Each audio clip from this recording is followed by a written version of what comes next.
নমস্কার বন্ধুরা, মিটমিরা চ্যানেলে আপনাদের সকলকে জানাই স্বাগতম। আশা করি আপনারা সকলে ভালো আছেন। তো আসুন, আজকে আপনাদের জন্য নিয়ে এসেছি নতুন একটি রেসিপি। তো আজকে আবারও নিয়ে চলে এসেছি ডিমের একটি রেসিপি নিয়ে। এখানে আমি 4টে ডিম নিয়ে নিয়েছি। তো এই ডিমগুলোকে প্রথমে সেদ্ধ করে নেব। তো তার জন্য একটি প্যানের মধ্যে ডিমগুলোকে নিয়ে নিচ্ছি। এবারে এর মধ্যে দিয়ে দেবো জল। তো একটা কথা বলে দিই আপনাদের, ডিম সিদ্ধ করার সময় সব সময় ডিমের ওপরে যেন জলটা থাকে, ডিমের তলায় যেন জলটা না থাকে, এটা সব সময় লক্ষ্য করবেন। ডিমের ওপর অবধি জলটা দিলে ডিমগুলো কি হয়, খুব ভালোভাবে সিদ্ধ হয়ে যায়, তখন কিন্তু ছাড়াতে কোনো প্রবলেম হয় না। আর যদি জলটা ডিমের তলায় থাকে তাতে করে কি হয়, তখন ডিমটা ছাড়াতে গেলে খুবই প্রবলেম হয়। তো এর মধ্যে এখন দিয়ে দেবো আমি সামান্য একটু নুন। এতে করে ডিমের খোলাটা খুব সহজেই ছেড়ে যাবে। তো এবারে আমি ডিমটাকে প্রথমে সেদ্ধ করে নেব। তো ডিমটা সেদ্ধ করার জন্য এখানে গ্যাস জ্বালিয়ে নিয়েছি, আর এবারে ডিমটা বসিয়ে দিলাম সেদ্ধ হতে। তো তাহলে দেখুন, ডিমগুলো কিন্তু সেদ্ধ করে নেওয়া হয়ে গেছে, আর ডিমটাকে আমি নাবিয়ে ঠান্ডা জলে অলরেডি চুবিয়ে নিয়েছি। এবারে ডিমগুলোকে ছাড়িয়ে নেব।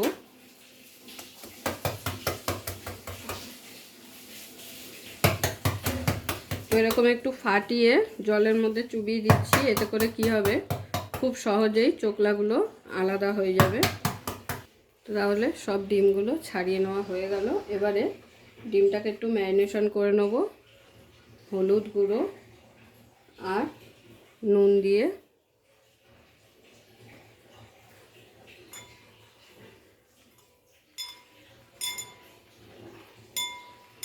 তো ম্যারিনেশন করে ডিমগুলোকে একদম হালকা করে একটু ভেজে নেব প্রথমে। তো কড়াই এখানে বসিয়ে দিয়েছি।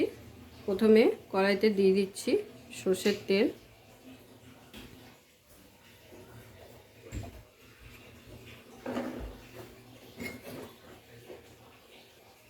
তো তেলটা হালকা গরম হয়ে গেছে। এবারে ডিমগুলোকে তেলের মধ্যে এক এক করে দিয়ে দেবো।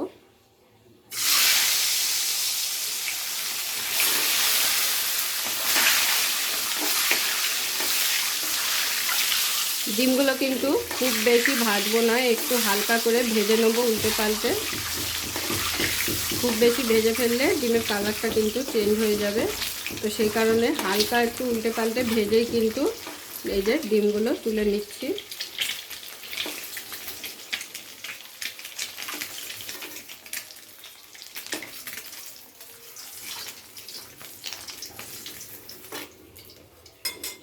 এরপরে ভেজে নেব গোল গোল করে কেটে রাখা আলু।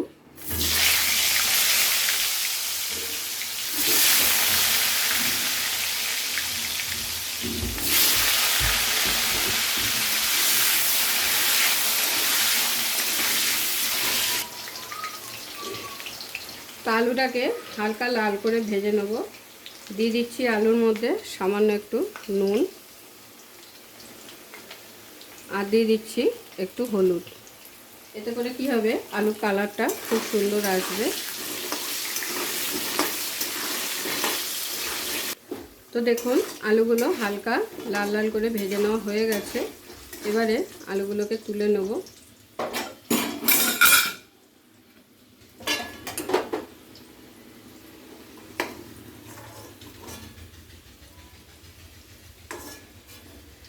তো আলুগুলো তুলে নেওয়ার পরে এই একই তেলের মধ্যে ফোড়নের জন্য দিয়ে দিচ্ছি একটা শুকনো লঙ্কা, 3টে লবঙ্গ, একটা দারচিনি স্টিক আর 2টো এলাচ।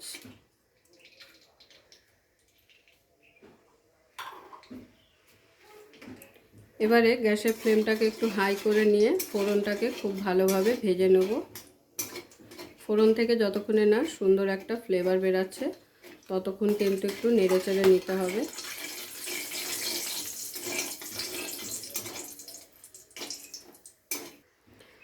তো ফোড়নটা কিন্তু খুব ভালোভাবে ভেজে নেওয়া হয়ে গেছে আর সুন্দর ফ্লেভার বেরানো শুরু করে দিয়েছে। এখন এই পর্যায়ে দিয়ে দেবো আমি পেঁয়াজের পেস্ট।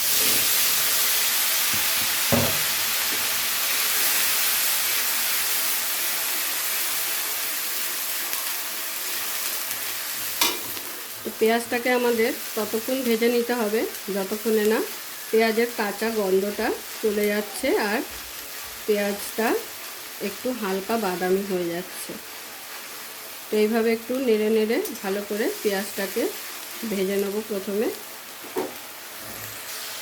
তো পেঁয়াজটাকে আমি 2 থেকে 3 মিনিট ভেজে নিয়েছি। ভাজা হয়ে গেছে কিভাবে বুঝবেন, দেখুন পেঁয়াজের গা থেকে সাইড থেকে তেল ছাড়তে শুরু করেছে।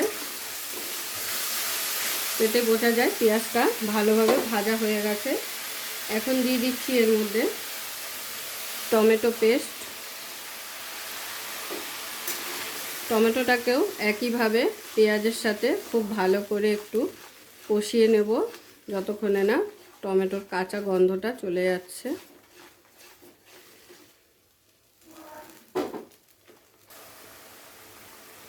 তো টমেটোটাকেও পেঁয়াজের সাথে খুব ভালোভাবে কষিয়ে নেওয়া হয়ে গেছে।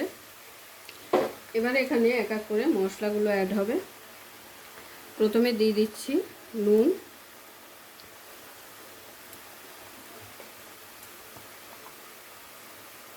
হলুদ,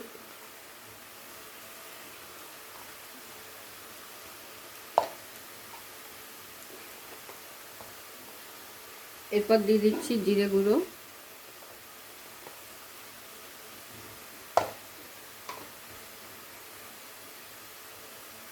কাশ্মীরি লঙ্কা গুঁড়ো,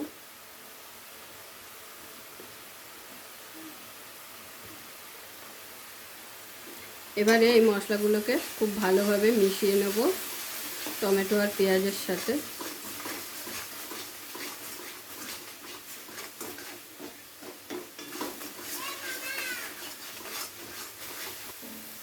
আদা বাটা,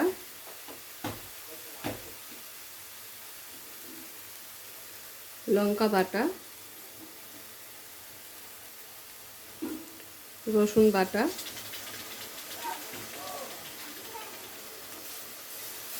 এই ডিম কষা রান্নাটায় রসুনের পরিমাণটা একটু বেশি লাগে, তো সেই কারণে এখানে 1.5 চামচের মতো রসুন বাটা দিয়ে দিলাম।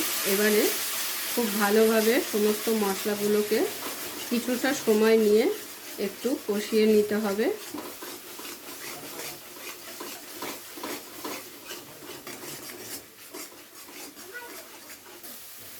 তো 3 থেকে 4 মিনিট খুব ভালোভাবে মশলাগুলোকে কষিয়ে নিচ্ছি। মশলা থেকে কিন্তু খুব সুন্দর ফ্লেভারও বেরাচ্ছে।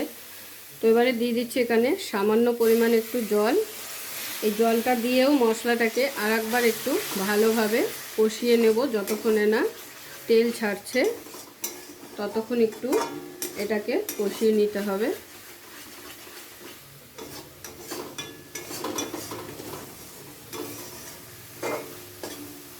তো এবার এটাকে একটু হতে দেব।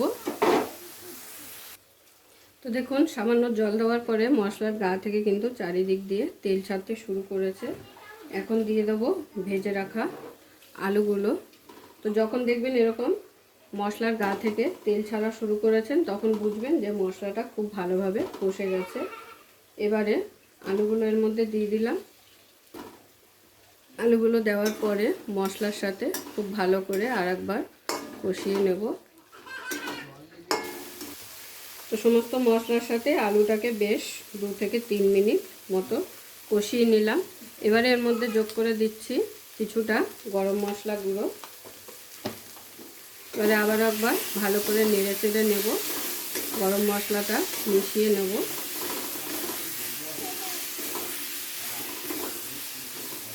এবারে দিয়ে দেবো এখানে জল।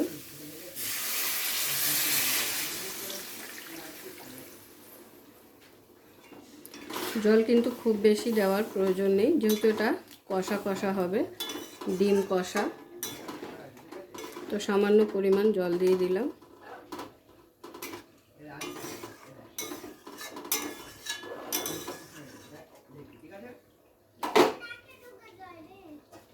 এবারে ঢাকা দিয়ে আলুটাকে একটু রান্না হতে দেব, তাতে করে কি হবে আলুটা খুব ভালোভাবে সেদ্ধ হয়ে যাবে।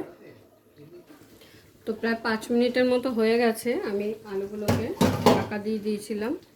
তো এবারে একটু আলুগুলো চেক করে নেব।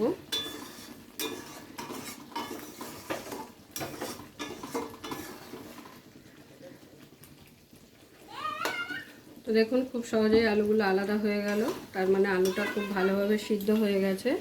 এবারে ডিমগুলো এর মধ্যে দিয়ে দেবো। ডিমগুলো দেওয়ার পরে কিন্তু বেশি ফোটানোর দরকার নেই, 2 থেকে 3 মিনিট ফোটালেই হয়ে যাবে। তো ডিমগুলোকে দিয়ে ভালো করে মিশিয়ে নেব।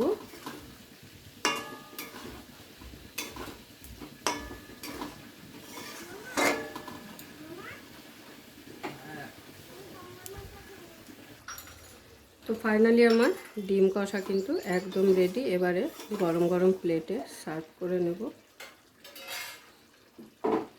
পুরো ভিডিওটা দেখার জন্য সকলকে অসংখ্য ধন্যবাদ। এরকম আরও নিত্য নতুন ভিডিও দেখার জন্য চ্যানেলটি অবশ্যই সাবস্ক্রাইব করে নেবেন আর পাশে থাকা বেল আইকনটি প্রেস করে নেবেন নতুন রেসিপির আপডেট পাওয়ার জন্য। তো সবাই ভালো থাকবেন, সুস্থ থাকবেন। আবারও দেখা হচ্ছে আপনাদের সাথে নতুন একটি রেসিপি নিয়ে।